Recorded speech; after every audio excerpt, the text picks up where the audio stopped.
গুরু, যদি একবার দামটা জানতে পেরে যাই না, তাহলে একটা মেয়ে, একটা সংসার আর দুটো বাচ্চা। আর দুজন কাকা।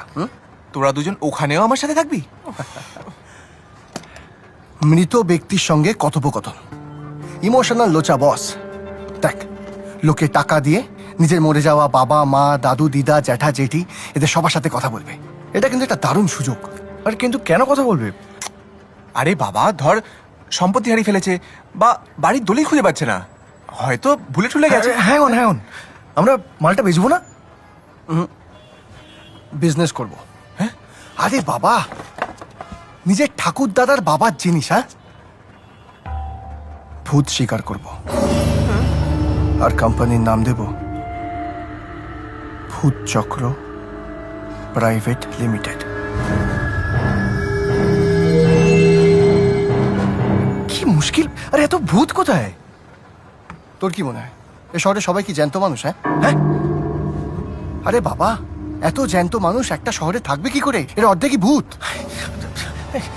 আর কোনো বিজনেস পেলি না তোরা? আচার বেচা, শাড়ির বুটিক, নিদেন পক্ষে একটা অ্যাক্টিং শেখানোর স্কুল, এইসব কুসংস্কার কি দরকার? আরে ভাই আমার, কুসংস্কারই এখন ইন থিং।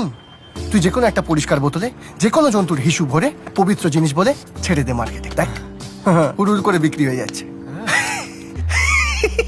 এই হাসছিস কেন? ওই হাসলে একটু সাহস বাড়ে আর কি। বনি, ভারতবর্ষে এরকম বিজনেসের আগে কেউ করেনি, আমরাই প্রথম করব। ভূত শিকার।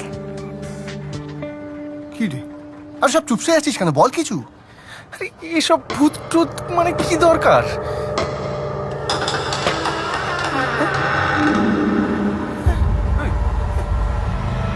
রাতের বেলা দরজাটা বন্ধ করবে কে? আমার বাবা।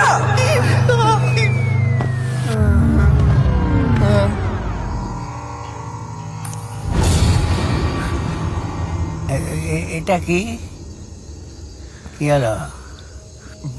ভূত চক্র।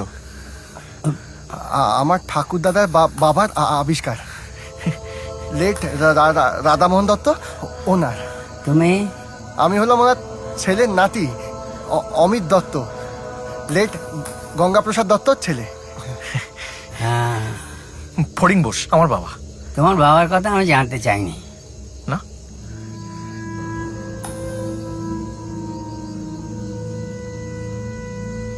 এটা দিয়ে কি করো?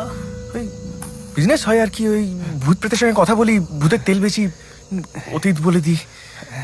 হ্যাঁ, আর সেটা করি বলি না, ওই পুলিশ মন্ত্রী সবাই আমাদের উপর চটে আছে। হ্যাঁ,